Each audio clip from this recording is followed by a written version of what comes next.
Welcome to the Mutually Amazing Podcast. I'm your host, Mike Domish with the Center for Respect. The episode you're about to listen to was recorded when this show used to be called the Respect Podcast, so you might hear that mentioned during this episode. Well, let's get to the show. And this week we have Cyndie Spiegel with us, a TEDx speaker, community builder, small business coach, and author as of December 18th. Woot, woot. She's also founder of two online communities for women, the Collective of Us, a small business accelerator for women, and the Community of Us, an online hub for conversation and change-making community amongst women. Thank you, Cyndie, so much for joining us. Thank you. It's my pleasure. And I love that you added in the woo-woo. So thanks for that, Mike. Yeah, well, it's exciting to have a book out. Every time one of my books has come out, I'm woo-hoo, so we should woo-hoo each other's. Absolutely. Well, thank you. Definitely. So diving right into this, you do focus on women and community. With that focus, what role does civility have in regards to community building and respect? And I guess that's an odd question for me to ask because people go, why? What does that have to do with women and community? Isn't that all community? Yes, absolutely. But you specifically work with women in community. And this is a topic you actually said, hey, Mike, let's talk about it. That's civility. So how does that play a role in community building and respect? Yeah, I think particularly amongst women, and this was partially what my TEDx was about, but I think we have a certain dynamic that we don't talk about. And there's a lot of shame amongst the relationships that women have with other women that is really debilitating when it comes to our own success, when it comes to empowering one another, and when it really comes to helping each other thrive. So when it comes to civility, I think we as women in particular really have to, we're incredibly polite, by nature. We've been socialized to be polite. But I think civility goes beyond that, right? And it really asks of us that we are listening to one another and not necessarily needing to agree, are able to have powerful conversations and empowered conversations with one another, regardless of whether or not we're coming from the same belief system. And I think in so doing, really listening and hearing one another challenges our own beliefs and allows us to grow and thrive. And I think without that sense of civility, there's just always a continuing of arguing with one another, feeling the need to disagree, feeling the need to stand our ground. And collectively as women, the more we can come together in a place of hearing one another, listening to one another, and really pushing up against our own boundaries, there's only a benefit in that for all of us collectively. And what do you think has gotten to that place where our society has pitted women against women so frequently? Yeah, I think a lot of it is how we as women are raised in this country, right? I think we're just socialized differently. If we think about how we raise, young girls versus young boys, everything from, sportsmanship that is taught to a lot of boys, but not necessarily to girls, from the way we dress, we'll dress our little boys. The example I like to give is how little boys go out in, just Speedos to a beach. But even as a little girl at the age of 6 months old, there's a certain shame in having to cover up, right? Cover up everything that you own, but your little brother doesn't have to. So there's a lot of body shame and a lot of shame that we've taught our children from a young age, especially girls. And I can go on for that for a long time, so I'll stop there. There's also a certain unconscious gender bias that we have, right? Even as women, we expect other women to behave in certain ways. And when they don't, for example, we expect women to be nice, right? We expect women to really have these communal qualities. And so when a woman doesn't demonstrate that, we don't like her. Right? We're judging her, and we're judging her harshly. So even though these unconscious gender biases that we see often come from men, they also come from women. As much as we don't want them to exist, we are also pushing those biases on each other when we expect women to be nice almost before anything else. Now, I should clarify, I'm certainly not suggesting that women shouldn't be nice, but that shouldn't be the expectation. We don't meet a man and expect a man to be nice before anything else. It's nice, it's a benefit, it's a lovely thing, but it shouldn't be the fall to expectation. And I think right now it tends to be. Another reason that we really sort of pit one another against each other in society has taught us this is there's something called the tall poppy syndrome, right? We view strong authoritative women as bitchy. We view them as aggressive or overly aggressive. And when we think about that unconscious gender bias that I just talked about, that falls into it, right? We want women to behave a certain way. And so when we see authoritative women, oftentimes we want to cut them down. So if you think about how tall poppies grow, right? And this is a term we talk a lot more about in Australia, or they, I should say. I am not Australian. It's heard a lot more about there than here, but it's how we as women really cut one another down if we don't stay in our own lanes. And by that, we mean not getting too successful. I used to coach high school sports, and I coached men's and women's, and they were separate seasons, so you coached them separately. Mm-hmm. And it was interesting what you would see happen, much what you're describing, which is if, let's say, a guy was better than another guy, and I coached swimming in the pool, it was, I'm going to beat him. I'm going to get as good as him, and I'm going to beat him. But culturally, the women, many of them have been taught, if so-and-so's excelling, we have to just rip on her. Like, we have to trash her for being excellent. This is about the social experience, not about excellence. Exactly. So you would knock the person of excellence. Now, it doesn't mean all women did this by any means, but you could see this difference in how genders were taught. Yeah, that's such a great example, right? And you have that very specific experience with working with students, and coaching them in that way. And yeah, that's exactly what we do. And I think truly. Now, to be fair, there were problems with what men were socialized to do in that environment. Yeah. So we're not making it sound like, but you could see how how women were taught that unhealthy belief system. Absolutely. From a very young age. And I think a lot of that, Mike, really stems from shame. A lot of shame that we have about a lot of things. And oftentimes our own insecurities. I talk a lot about the imposter syndrome. And it comes from that. And we don't recognize that term maybe when we're 14 years old. We don't know that term.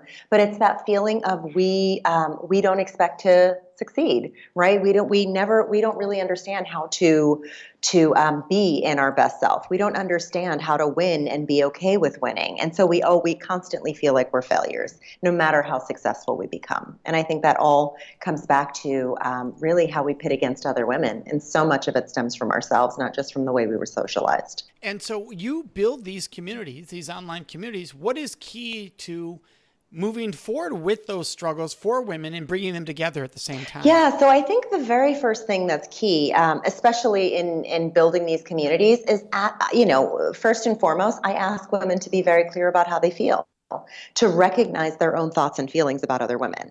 Meaning, don't pretend that it's all roses and rainbows and butterflies all the time. Sometimes we are jealous. Sometimes we are insecure. Sometimes there is a sense of distrust. And until we actually acknowledge that, we can't get beyond it. But the second we get beyond it, we can start to do something about it and really shift the dynamic that we have with one another. And that's powerful. So how do you create that in a community? Yeah, so I do it from the stage often enough, but also I think it's about a certain rather vulnerability.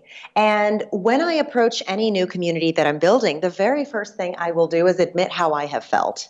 And to set the ground rules and the groundwork for building a community that trusts one another. Without that trust, no one's going to be authentic about how they feel. So one of the things I always start off with is, this is my experience with women. I work in this space and I still feel insecurity pop up, when a beautiful woman walks into the room or a successful woman walks into the room. I don't pretend that doesn't exist.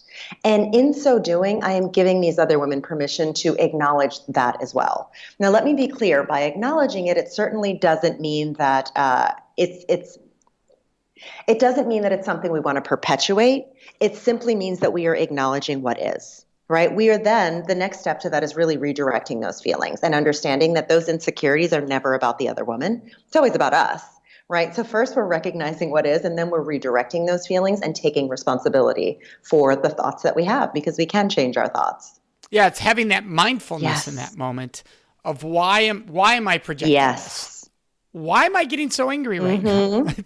All of these concepts. But it's self-awareness, because it doesn't feel nice to have a partner go, why are you so angry right now? That's not exactly helpful. No. But if I can have self-awareness and go, why am I doing this? That puts us, and this is true for all genders, that puts us in a very different mindset of, how dare you tell me I'm angry right now? Versus, why am I angry right now? Why am I feeling this right now? Absolutely. And it's so much of the work that I do. It really, it's based in self-awareness. And to me, again, you said it perfectly. Nobody wants to hear somebody say, why are you so angry? But if I can come to that myself, then I'm much more likely to do something with it. And you're great at being able to do this with community. So why does it matter that we feel empowered to build community? Yeah, it matters because the more we can get women together, the more we break down this sense of needing to pit each other against each other or against one another. The more we can do this together, the more we empower one another and the more we are permission givers for one another. It's one thing for me to say, for me to behave in a certain way, and there's certainly a lot to be said for seeing this work in action. It's another thing to be doing this in community with other women and all of us acknowledging our truth. All of us acknowledge where we are insecure, and growing from that place together will happen a lot more quickly. And you create separate communities so that, is it more of that like-minded goals? Because you have the Small Business Accelerator for women, and then you have the online hub of conversation and change-making community for women. Is that so that we can come together based on common goals? Yeah, I think a certain commonality certainly allows that conversation to be easier, right? The first community I built was the Collective of Us, and that was really built based on my working as a small business coach with women. And it was really about collectively bringing them together to have these conversations and learn from one another. The Community of Us, however, is a little bit different because the Community of Us was really built in response to President Trump. And this I built a year ago when I felt as though women were not, we wanted to have important conversations. We didn't know where to go. We didn't even know how to have these conversations. And so the Community of Us is really built on a foundation of women, regardless of whether or not you have common interest. Right? You don't have to have a business. You can have a business, but this is really saying, I want to surround myself in a diverse community of women who don't necessarily see and think like me, because I know that what's happening in the world right now isn't serving me. And right now, everything I'm doing is siloed.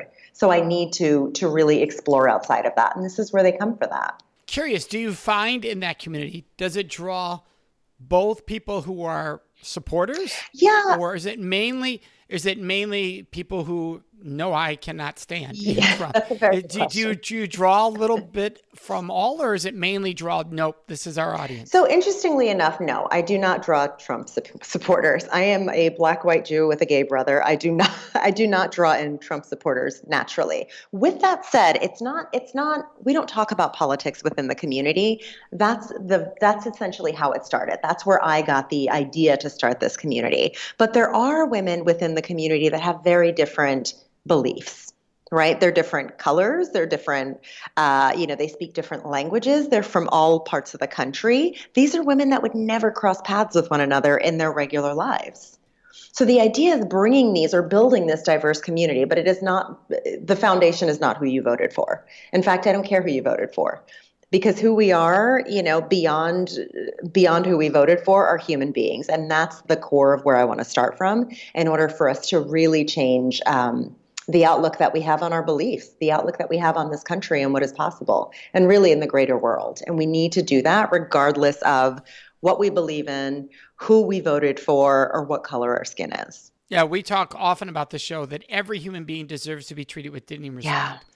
Yeah. And no one vote they make should eliminate Absolutely. That, or one supporter should eliminate that. If they're a human being, they deserve that. And speaking of dignity and respect, you create these safe spaces specifically for women. And they're women-only spaces. Now, in my line of work, we talk about having spaces where somebody can feel community. For some listeners who are going, why do women need their own spaces? How do you answer that? And it is a question that I've gotten a lot. The reason we need our own spaces is because we live in a patriarchy, right? We live in a patriarchal society where we are not given a place to just be. We feel like we are constantly scrutinized by everyone, and we need to be able to be with other folks that understand where we're coming from. And quite frankly, I don't think it's just women that need their own spaces. I think it's any group that feels like they are on the outside of society for whatever reason that is, and that's not for us to decide. We all need those safe spaces to go, to be honest, to be authentic, and to be intentional, and to really come up with a game plan that only folks like us can understand. Yeah, I mean, ironically, there were men-only spaces forever. Absolutely. They were called golf clubs. That's exactly right. I mean, a lot of private golf clubs were men only. And it's still, I believe there's still a few that exist. But until the last 5-10 years, many didn't switch. And people, while some people would say that's not right, people didn't throw a fit about it. They still use those places. People were not embarrassed to be members of those places. And so now we recognize what was wrong about that, right? Because those were places of massive community and influence, and they were saying you're not allowed, versus creating a safe space for people to have conversation. There's a big difference in those two. So how do you explain that if somebody says that? Well, wait a second. If I don't let you into a business because you're a woman, I want an all men's business, that's going to be ridiculed. Why is that ridiculed, but this space is safe? Yeah, because we live in a patriarchal society that is already driven by men, right? So women aren't necessary. So we're not trying to add to that, right? The idea is that we have to find a space that is outside of what currently exists as the norm. What currently exists in the norm in our society is a male-driven society. No matter what anybody says, it's just the truth, right? We design for men. So much of our businesses are built with men in mind. We really have to be able to work outside of that space. So having a safe space for women, or having a safe space for, African Americans, or having a safe space for anyone for that matter, has to be separate from that. It has to be separate, because we don't live in a society that sees women as equal. And as such, women have to have their own spaces. Yes, to be without fear, to be without those consequences. Absolutely. And so now you have these communities where, in your case, it's communities for women, where women are able to come forward. How do you build mutual respect within that community? How do you weave that in? Yeah, it's a great question. And I think first and foremost, anyone who is building a community of any type has to you have to demonstrate that, right? And that sense of mutual respect starts with mindful listening. Right? I'm not going to cut you off. I'm going to listen to what you have to say. Whether I agree or disagree, I'm going to listen. I'm not going to multitask, while you're having a conversation with me, because a lot of our conversations are on video. So quite frankly, people could be doing a lot of things, but they don't. Right. And I think building that in really has to do with how we respect and listen, how I, as the leader of these groups and founder of these groups, how I treat the women that are within these groups. And I think that sets an example. But more so than that, these are women that have consciously chosen to be a part of this community for a reason. And they are incredibly respectful of one another. And you specifically use the language that women must bridge the relationships they have with other women in order to thrive collectively. What does that mean? Yeah, again, if I go back to the shame that I think we feel about ourselves as women, the tall poppy syndrome, the imposter syndrome, all of these beliefs that we have that don't make us feel great about ourselves, we're ashamed of. We're ashamed that we want to see other women fail. We are ashamed that we don't feel good enough. And until we can acknowledge that, we can't ever get beyond it. And by bridging this relationship, partially that starts with us. That starts with us acknowledging how we feel and being able to admit that in a group of other women.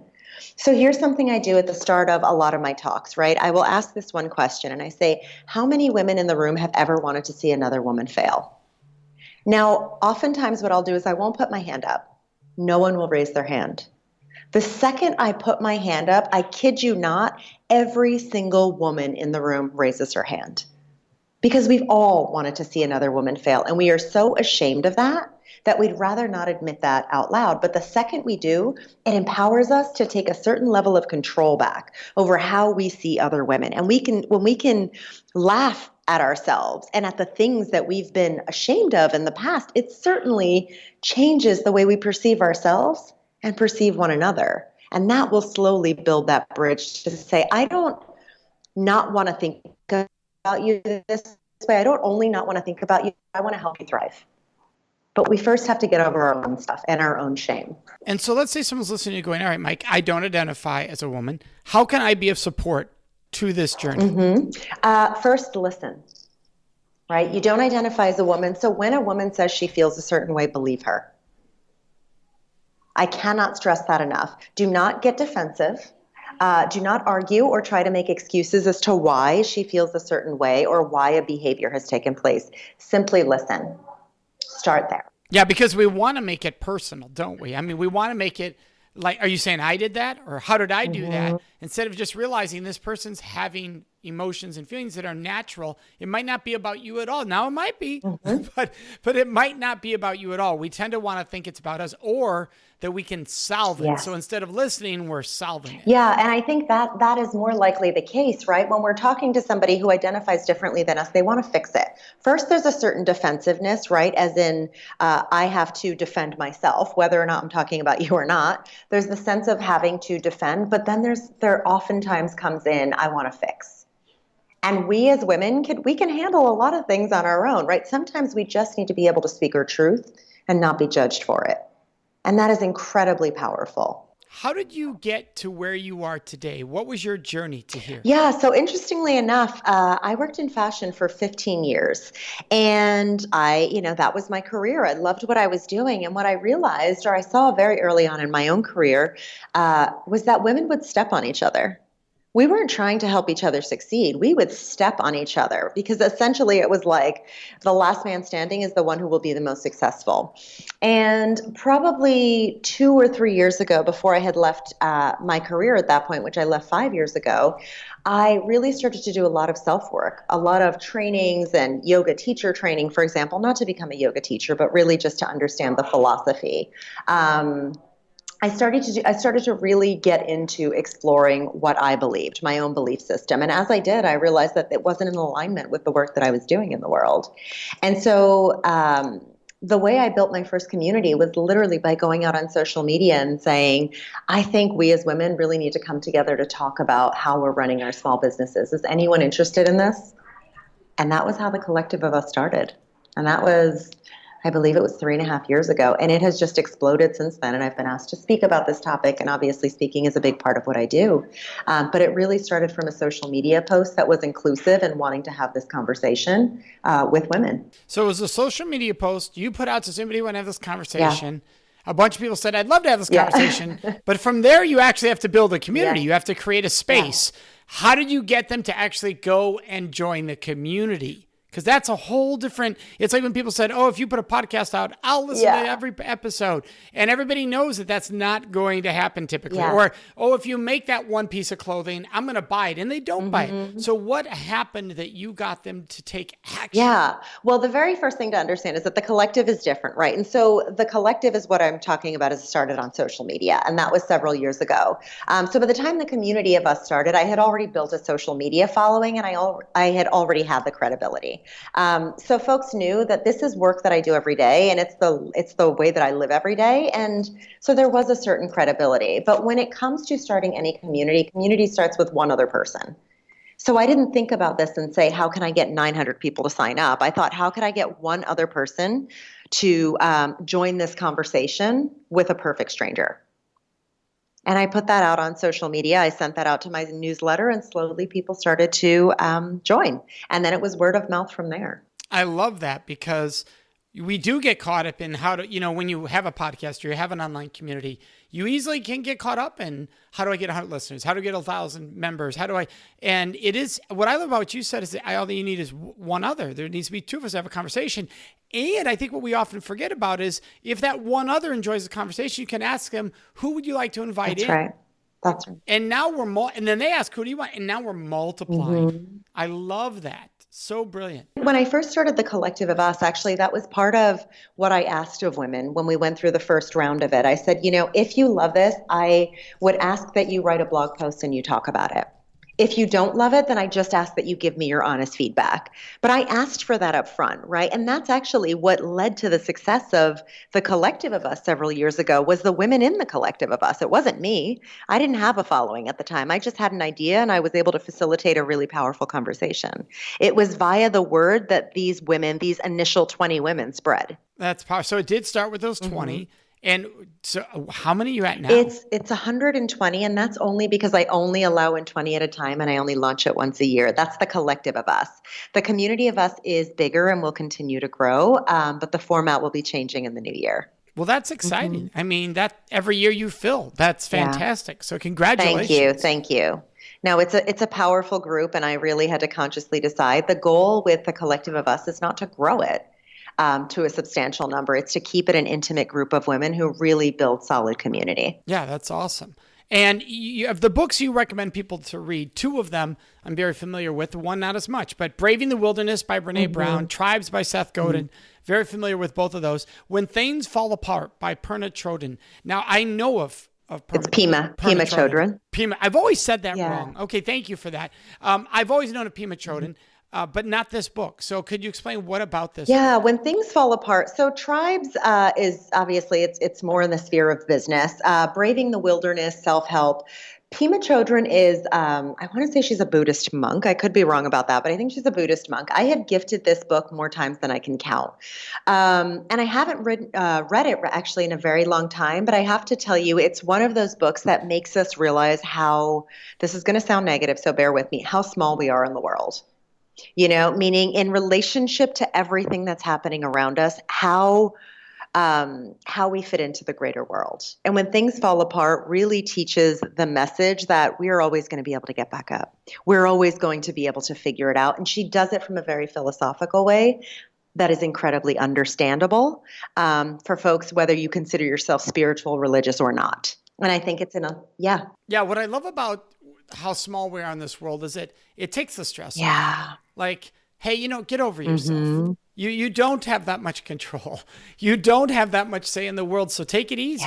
Yeah. You don't have to worry about everything being right. Because if you're wrong, the world's not going to end tomorrow because of you being wrong. Yeah, but doesn't it feel that way? Yeah, mm-hmm. It can feel that way. And that's why I love when writing goes into that and says, hey, it's like that idea. If you pull back first of all, just your neighborhood, how small you are. Yeah. Right? And then you pull back your community. And if you live in a large city, you cannot be found. Yeah, that's exactly in a large it. City. That's exactly right. And that we're just to your city line now. Mm-hmm. So, it is profound to realize, hey, take it easy on ourselves. Yeah. I love that. Absolutely. And the other important message that she talks about a lot is moving towards pain, moving towards difficult situations as opposed to running away from them, which is the message we often hear from society. She talks about really honing the ability to move towards what is challenging in an effort to open our hearts and to really understand ourselves and one another. Powerful stuff. Yeah, very Buddhist, mm-hmm. that suffering is part of the process. You don't try to run away from it. You understand this is part of the process. It's part of the human experience, which is beautiful. And so you have your book coming out. Yes. And what's your book going to be about? So the book is actually already available on pre-order. And I just saw we were #1 in sports psychology. I don't know how that happened, but I'll take it. Congratulations. It's called A Year of Positive Thinking, Daily Inspiration, Wisdom, and Courage. And the thing I like folks to know about this book is I am a very unlikely candidate to write a book on positive thinking. I don't believe in rainbows and butterflies in the sense that everything is perfect all the time. And a lot of how I built my own reputation is being very honest about the ups and the downs of being a woman, of being a human, of being mixed race, of being a woman who runs a small business. And so this book is very much meant to give small doses of courage every day. It's not, you shouldn't buy the book and expect it to say, this is how you're going to change your life. That's not what I do. I'm not capable of that. I don't think anybody's capable of telling us that. But it is almost short doses of courage and wisdom. Right? Spoken from a very human language, a language of experiencing the pain of living and also being able to come out of that. And one of the things I said in the beginning of the book or in the introduction is, again, I'm an unlikely person to write this book. I grew up in poverty in New Jersey and in a single parent household. I would never have thought that 35, 40 years later, I'd be writing a book on positive thinking, but it is a skill set that I've honed and that I've studied. And I think all of us have the capacity to change the way we think in an effort to really live our lives in a way that feels in alignment with who we want to be in the world. I love the cover. I'm looking at it right now. I think it brings in, I can only guess, that it seems by knowing you that it brings in your culture and you. Yeah, it really does. What do you mean about that when you say it brings in my culture and me? Why would you say that? Because I know we've obviously met before, but I'm curious what your thoughts are. Right, because you as you've mentioned to our listeners several times, hey, I'm not the likely candidate. I'm this, I'm this, I'm this. It's not the mix we think of, right, that makes up you. Yeah. And I think when you see your book cover, the sides create this unique mix, not in the same place, not in perfect alignment to each other. I like that. And the color of it, everything. Awesome. I love that you actually saw into it that quickly. Usually it takes people to really look at it for a while, but yeah, you're exactly right. It's the sort of the this and the that, right? It's that life is not always balanced, right? And what do we do with that? So I love that you spotted that right away on the cover. Well done, you. Well, I appreciate that. Thank you. And for everybody listening, by the time you hear this, it's out. Yeah. So keep in mind, you don't need to pre-order. You can get it. A Year of Positive Thinking. Of course, we'll have the links for all of this on our show notes. It's Cyndie Spiegel for everyone listening.com. but that'll all be in the show notes if you're wondering how to spell that, at respectpodcast.com. Thank you so much, Cyndie, for joining us. Thank you, Mike. I so appreciate you having me on. Oh, absolutely. And we'd love to hear your questions, your thoughts, and your ideas. And the best place to leave those with us is on our Facebook page at facebook.com/Mutually Amazing Podcast. Of course, you can always contact us on our website at mutuallyamazingpodcast.com. Remember to subscribe to this show so you automatically get it every week. And if you could, take one moment to leave a review. That really helps other people find the show, which we are greatly appreciative of. So thank you so much for joining us. May you make today and every day a life full of mutually amazing relationships.